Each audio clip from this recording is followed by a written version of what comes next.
Hello, I'm Alex Giles, joined today by my colleagues at WBTV, Jess Dyer and Jamie Bowl. And today we're talking about how the gradual return to normalcy may be impacting our pets. I know at home, my wife and I have a little dog, and things have been different for us.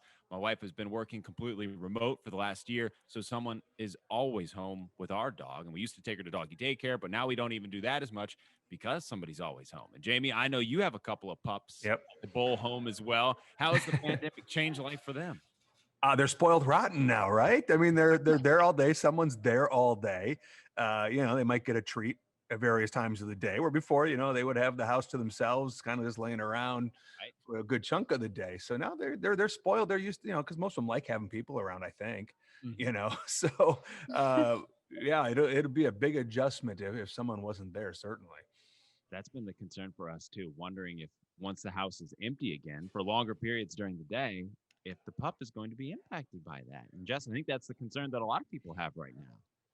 Yeah, and that's how this came up because a lot of people adopted pets at the beginning of the pandemic. Mhm. And there have been some reports, I saw it about Virginia and Texas, that people were abandoning their pets and that pet shelters were just kind of getting this influx of people abandoning their pets.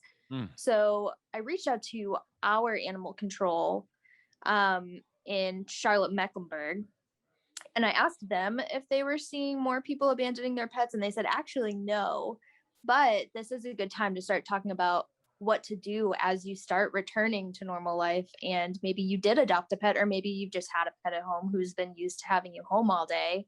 How did they deal with like the separation anxiety of you not being home anymore when you go to the office?